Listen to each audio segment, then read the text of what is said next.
What's up, everybody? Welcome to Urban Crawlers. On this video, I'm going to be looking at the Redcat Ascent Fusion. So if you're new to this channel, this is going to be a new one for me because I'm usually with the smaller scales. So the 110 scales, I don't really review on the channel.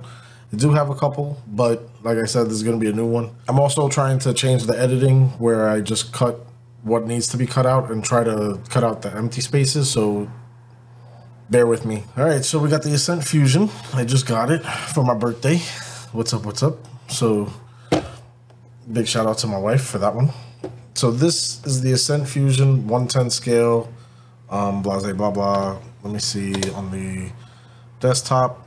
So yeah, the Redcat Ascent Fusion 110 scale brushless electric rock crawler. So that's exactly what it's called, and at the moment it's $399.99. This thing is not new to the internet or anything, and it's not new to people reviewing it or anything like that, but it is new to me, new to the channel, and this is the second batch that has come out. So from the first batch that has been released, there's been a couple of look out for basically videos. Some are from other reviewers and some are from Redcat themselves and everything. They basically tell you guys, tell the community what to look for and everything. With that being said, let me just really quick on a new to the 110 scale crawler aspect of everything. I've seen Traxxas TRX4 vehicles 110 scale and everything. I've seen them up close. Yeah, they do look nice and everything like that. When it comes to crawlers, and when you ask specifically for crawlers and everything, you get a flood of information and you don't know what to get and everything like that. And depending on what kind of person you are, if you're a builder or not, it depends on what type of person you are. So as you can see, this thing looks great. It has the carbon graphite, it has the aluminum accents and everything like that. One of the big things that people gripe about are going to be the plastic wheels that it comes with, but it's not something to really complain about because the wheels, they do come plastic, but they are a beadlock rim. So you can take the tires apart and, fiddle with that, which is basically changing the foam on the inside, changing the tires themselves. So if you don't have the money to get rims right away, but you have the money to get tires, which I believe tires are more than rims, you could do that upgrade package real quick and everything. Out of the box, this thing is awesome. Like I said, it's basically performance out and everything, and that's one of the main things that Redcat was aiming for, according to all the other reviews that I've seen and whatnot. But like I said, for a first person in the 110 scale crawler, I like it a lot. I really like it a lot. It looks very capable. I know a lot of people complain about having the half cab and everything opposed to the dual cab. They do sell the body separate. If you want to grab it. I mean, they also have other people that are making rear beds out of aluminum, carbon graphite. I mean, not carbon graphite, aluminum, and 3D printed and everything like that. So real quick, I'm just, like I said, so my review for what it looks like and everything is awesome. Its look is great. I heard somebody complain about how these stick out too far from the body right here and everything. If I switch over to the overhead, you can see it from the top view. So these are just extended a little bit too much past the body, this piece right here. These are the rock sliders underneath. That was a complaint. I mean, like, you're just really nitpicking at that point. Put a scale gas can here and something else here, like a jack or something, and it'll make it look like that has a purpose at that point and everything. So just ideas to throw them out. I was thinking about cutting them, but they have a little thickness to them. If we switch over to the overhead, I'll show you right here is basically where the battery was. And the Velcro goes through the bottom, which doesn't expose the Velcro to getting scratched underneath. So it goes through and then comes around so it could loop, and they have that on both sides and everything. So you can pick and choose what side you want to put your Velcro. If you have a you know, a decision with that. I actually wound up putting my battery in the front, which came from an idea of another YouTuber that I was watching. They basically were saying that they put the battery in the front and everything, and it could fit right in the front. I'm running a 1500 milliamp battery, 3-cell battery, and it just fit directly. I didn't really do anything to this truck other than that, which was switch the provided Velcro strap, which I'm going to get into that. I'm going to switch that up some more, and that's about it. So let's go over and look at a couple of the things that they say to look out for, which one of them is something to do with with the axles and everything. So if we just turn slightly and get this into position, we're looking right down here. So you can't really see, there it goes right there. All right, so that screw right there is what we're looking for. And they say to put thread lock on there. So let's get a Allen key and see if we can get that out. I got a 1.5 mil. I do not remember offhand what Allen key they say this actually is. So we're gonna find out right now together if it's a 1.5 or not. And it's not a 1.5. So is it a 0.05? Yep, and that's the one, 0.05. It is extremely tight. Yep. So I'm gonna assume that they put thread lock in there. Like I said, this is the second generation of this thing. It is very, very tight to get off. We're gonna rotate and go to the other side. It's my fault for the shaky camera. I keep hitting the camera by accident. Trying to get the Allen key. So it very difficult to turn out.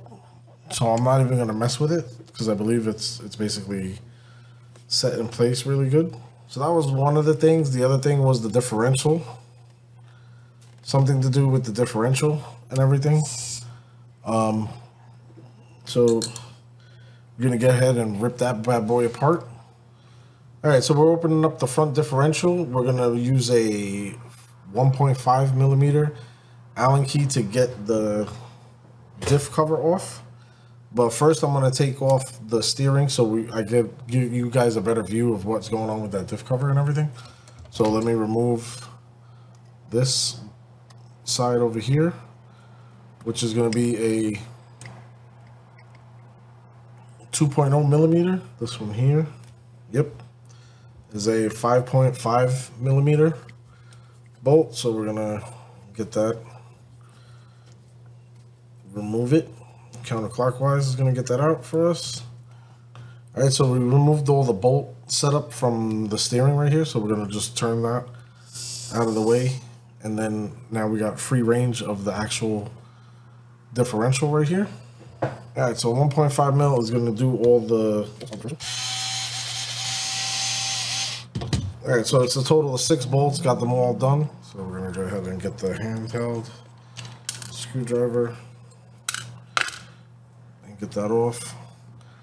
So this is the first time I'm opening this up, and I'm gonna just look at it real quick and see what we got inside here.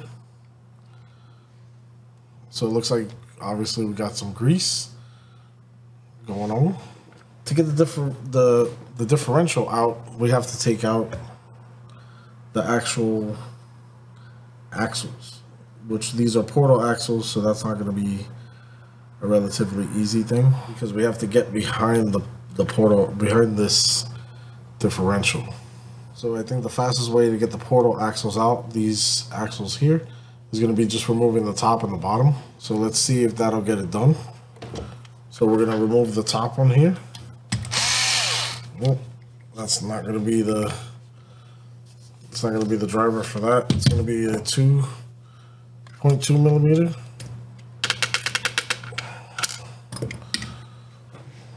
All right, so now if I just take this off, the axle comes out, and there we go. That's what I thought. So it's going to be the same thing for the other side. We're going to remove the top here. So now what I want to keep an eye out for, which I just realized right now, is this pin right here falling out. I hope everybody can see that thing. You see this pin right here falling out? So I got one here. I'm gonna put that in the parts bin. And then one on the bottom. So you gotta push like a screw underneath and get it pushed up, and then put that in the parts bin as well. So we're gonna have the same thing going on with the other side. So let's see if we can remove this. So I dropped the top pin, fell out. So I got it right here. It's a lot easier to mess with this thing at 1/10 scale than it is the smaller trucks. So that's about as far as I could get it out, the axle, which I don't have to take that out. I believe that's far enough that we can grab the differential and pull the differential out right now. So if I grab on here or around it somehow, I can get it, and sure enough, it comes out. So we're gonna set that down into the parts bin, the differential, and that's basically what we were looking to get to, was that screw right there on that piece. They say that that one doesn't have Loctite on it, and it needs to be cleaned and Loctite down and everything before you really run the truck and whatnot. That looks to be a 1.0. Yep. So we're gonna have to grab that out of there. So let's see how we can get that out. So if I get to rotate this thing all the way, we will get to see the bolt on the drive shaft, which is right there. All right, so that bolt we're gonna remove. That's gonna be a 0.2. Counterclockwise is gonna get this bolt out. Alrighty. So that's what the bolt looks like with the screw. So now this should just pull back, and we should be able to push it forward and get to that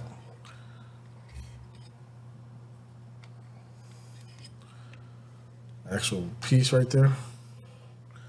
So now I should be able to grab it with this needle nose or a tweezer and pull that bad boy out. So yeah, so they say that that piece right there is not thread locked down. So what we're gonna do is we are going to test that theory. And how we test that theory is, I guess we just gonna put an Allen key on it and see if we could pop it off.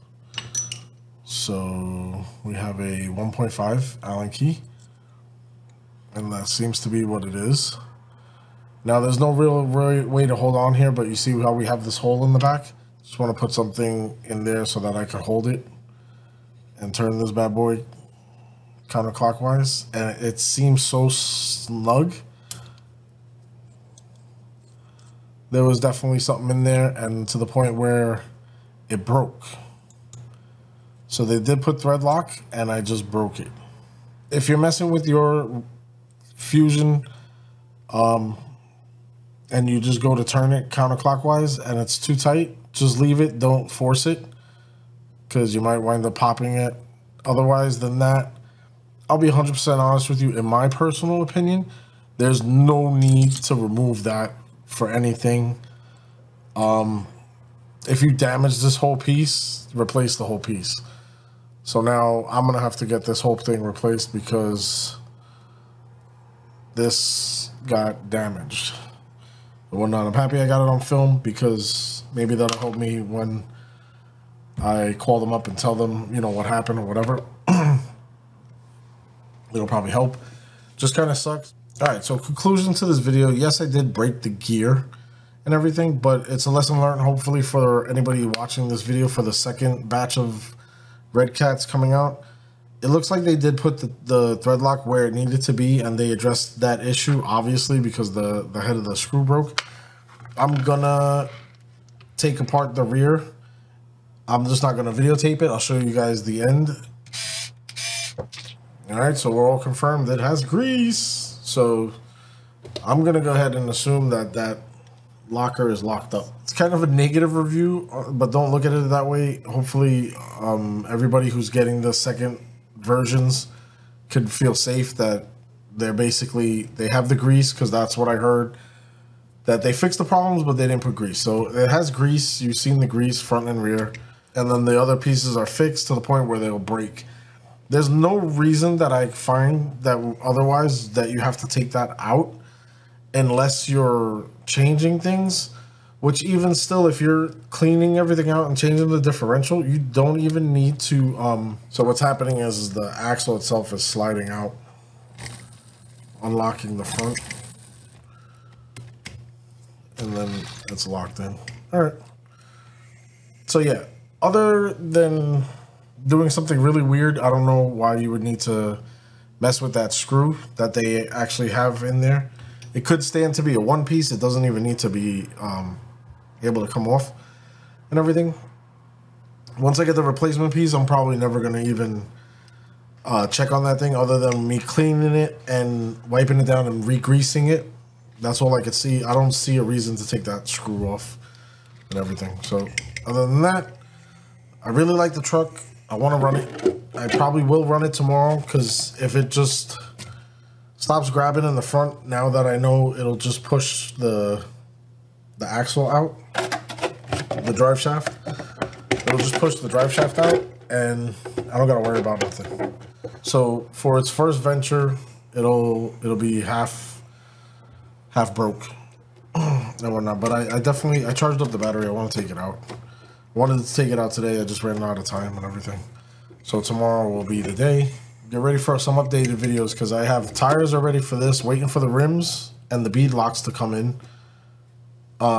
And yes, I mean the rims that are bead lock rims, and then I have bead locks that are they fit the rims, but they don't come with the rims. So it was the extra piece that I bought.